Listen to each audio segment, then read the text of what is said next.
پہلی بات یہ کہ مروان کون تھا؟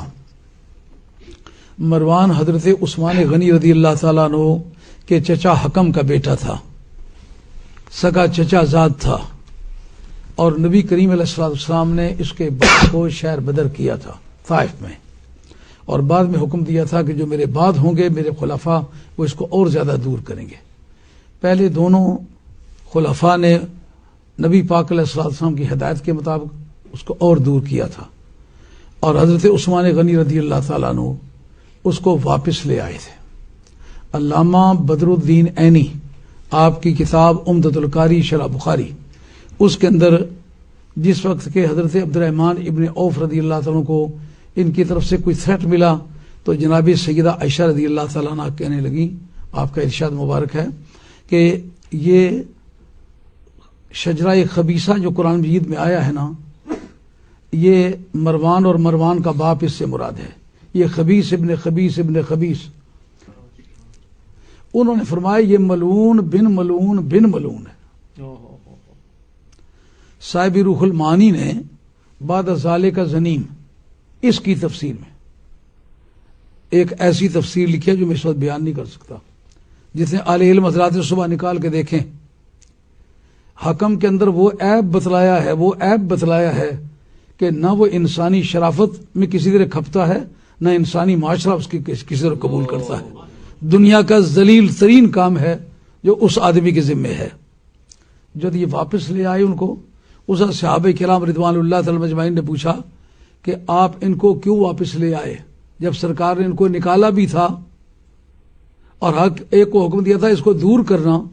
تو انہوں نے جواب میں ارشاد فرمایا حضرت عثمان غنی رضی اللہ تعالیٰ نے کہ سرکار نے مجھ سے وعدہ فرمایا تھا، میں نے درخواست کی تھی، سرکار نے وعدہ فرمایا تھا کہ میں انہیں واپس بلا لوں گا، لیکن اس کے راوی اکیلے حضرت عثمان غنی رضی اللہ تعالیٰ۔ اب خلیفہ رسول ہیں، ان کے بارے میں نہ کوئی کمزور رائے ہم قائم کر سکتے ہیں نہ کوئی بری بات کر سکتے ہیں، لیکن صحابہ کرام نے اس پر بڑا جھگڑا رکھا کہ آپ کو یہ حق نہیں تھا ان کو واپس لاتے؟ اگر سرکار نے وعدہ کیا تھا تو سرکار کی زندگی میں دہراتے، اور اگر نہیں دہرایا تھا تو ان کے وصال کے بعد پھر آپ دو پہلے خلافتیں گزری ہیں ان کے زمانے میں کیوں نہیں دہرایا؟ بہرحال یہ صحابہ کرام اور خلفاء راشدین کی باہمی گفتگو ہے، اس بارے میں ہم حصہ دار نہیں ہیں۔ اس کو بلا کے بھی لائے اور اس کو بیٹی کا رشتہ بھی دیا۔ اس کے بعد علامہ بدر الدین عینی نے اس بات کا ذکر کیا کہ جو باغ فدق نبی کریم علیہ الصلوۃ والسلام کے حوالے سے جناب سیدہ خاتون جنت نے مانگا تھا، مولا مرتضیٰ ان کے ساتھ تھے، ان کو کہا گیا تھا کہ اسلامک لا کی رولنگ یہ ہے۔ اس پر بھی محدثین کو کافی اختلاف ہوا کہ رولنگ کا سب سے بڑا جاننے والا تو حضرت علی مرتضیٰ ہے، قانون وراثت کے تو سارے فیصلے وہ کرتے رہے ہیں، ان کو کیوں پتہ نہیں؟ حضرت عثمان غنی رضی اللہ تعالیٰ عنہ نے جب اس کو بلا کے اپنی بیٹی دی تو اس کو وہ باغ فدق بھی دیا جو نبی کی بیٹی کو نہیں دیا جا سکا تھا، وہ اس کو دیا گیا۔ اور افریقہ کی 4 لاکھ درہم سالانہ آمدنی جو تھی وہ بھی بغیر کسی وجہ کے اس کو دی۔ یہ 2 چیزیں اس نے عالم اسلام کی سمگل کی ہیں پہلے، یعنی ایک باغ فدق جو نبی پاک علیہ السلام کی بیٹی کو نہیں دیا گیا، اس کو دیا گیا، وہ اس کے جبر سے لیا گیا، وہ کرنا کوئی ذریعہ نہیں تھا اس کا۔ 4 لاکھ سالانہ درہم کی آمدنی جو ہے افریقہ کی وہ اس کو دی گئی جس کا کوئی جواز نہیں تھا۔ مختصر یہ کہ مروان کے اس ستم ظریفیوں کے نتیجے میں جو مصر تھا وہ تہو بالا ہو رہا تھا۔ بالآخر وہ لوگ اکٹھے ہو کر کے آئے کہ آپ اس وقت اپنا گورنر واپس کر کے کوئی ایسا آدمی دیں جو اس خاندان سے تعلق نہ رکھتا ہو۔ اس موقع پر صحابہ کرام جو مدینہ طیبہ میں تھے، اکابر صحابہ جو سرکار دو عالم علیہ الصلوۃ والسلام کے مجلس شورا کے ممبران رہ چکے تھے اور اس خلافت کے بھی وہ ممبر تھے، اور اس قانون ساز اسمبلی کے اور جو مجلس شورا کے وہ ممبر تھے، سارے اکٹھے ہو کر کے آئے اور نے کہا کسی اور آدمی کو آپ بھیجیے۔ اس وقت محمد بن ابی بکر کو تیار کر کے بھیجا گیا۔ جس وقت وہ جا رہے تھے ان کے ساتھ ٹیم بھی جا رہی تھی، وہ مصری لوگ بھی آئے ہوئے تھے، تو راستے میں انہوں نے اچانک دیکھا کہ ایک اونٹنی جا رہی ہے، اس پر ایک کالے سے رنگ کا غلام بیٹھا ہوا ہے۔ اونٹنی کو ساتھی پہچان گئے، انہوں نے جا کر گھیر لیا، کہا کون ہو، کہاں سے آئے ہو، کیا قصہ ہے؟ اس کو چاروں لاچار یہ ماننا پڑا کہ یہ اونٹنی حضرت عثمان غنی رضی اللہ عنہ کی ہے، اور میں ان کا نمائندہ ہوں، مصر میں جا رہا ہوں۔ انہوں نے کہا کوئی کتاب، کوئی رکا، کوئی چٹھی؟ انہوں نے کہا کچھ نہیں ہے۔ آخر جب انہوں نے اس سے اس کو اتار لیا، اس کے سامان کی تلاشی لی اور اس کے ایک کوزے سے ایک خط نکلا جو چمڑے کا کوزہ تھا۔ جب اس کو پھاڑا، دیکھا بیچ میں لکھا ہوا ہے کہ جو یہ آدمی پہنچتا جائے اس کی گردن اتار دو، اور تا حکم ثانی انتظار کو ہم کیا کرتے ہیں۔ جب انہوں نے یہ دیکھ لیا، ان کا اس بیچارے کو ملازم ہے، کچھ نہیں کہنا چاہیے، واپس چلنا چاہیے۔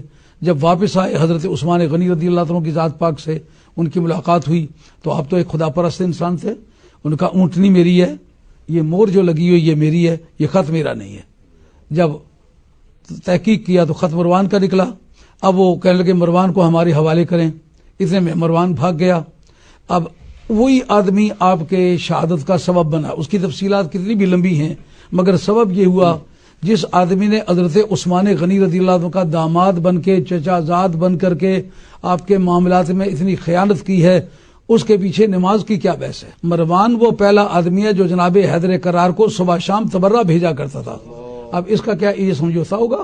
اور یہ بھی تو ہسٹری ہے جو پیچھے پڑنے کا ثبوت لاتے ہو۔ جھوٹی بوٹی باتیں تم نے اس لیے تلاش کی ہیں تاکہ لوگوں کو ہم پابند کریں کہ امام حسن یا امام حسین جس کی پیچھے نماز پڑھتے رہے، جو علی کو تبرہ بھیجے حسن و حسین اس کے پیچھے نماز پڑھنے والے ہیں۔ شرم کی بات ہے کہ نہیں؟ یہ آدمی جو تھا، یہ آدمی حضرت حیدر کرار کے بارے میں نفرت کا دائی تھا، اور یہ بات جو کہا ہے نا وہ خبیث ابن خبیث ہے، یہ مستدرک کے اندر یہ حدیث موجود ہے جو حضرت سیدہ عائشہ رضی اللہ عنہ کہتی ہیں کہ اس کے بارے میں اس وقت جس وقت یہ یزید کو خلیفہ بنایا جانے لگا تو امیدوار تھے حضرت عبد الرحمن ابن ابی بکر، تو ان کو ان کی یہ پریشانی پیش آئی، آمنے سامنے آئے۔ انہوں نے کہا کہ تم نے یزید کو خلیفہ بنایا، یہ ایسا بدترین آدمی ہے جس کا کوئی زندگی کا ایک کام بچپنے سے لے کر اس وقت تک مسلمان والا نہیں ہے۔ انہوں نے کہا تم نہیں ہو جن کے بارے میں قرآن مجید کی آیت مذمت کے طور پر آئی ہے اف لکما، تو تم اپنے والدین کی نافرمانی کرتے ہو، بے ادبی کرتے ہو۔ ان کا یہ میرے بارے میں نہیں آئی، غلطی پر ہو۔ انہوں نے جناب سیدہ عائشہ رضی اللہ عنہ سے جا کے ذکر کیا تو سیدہ عائشہ جواب میں کہتی ہیں یہ تمہیں کس طرح کہہ سکتا ہے کہ تمہاری مذمت میں یہ آیت آئی ہے؟ یہ تو وہ شخص ہے جس کے باپ کو بھی ملعون کہا گیا ہے، جس کے بیٹے کو بھی ملعون کہا گیا ہے، شجرہ ملعونہ۔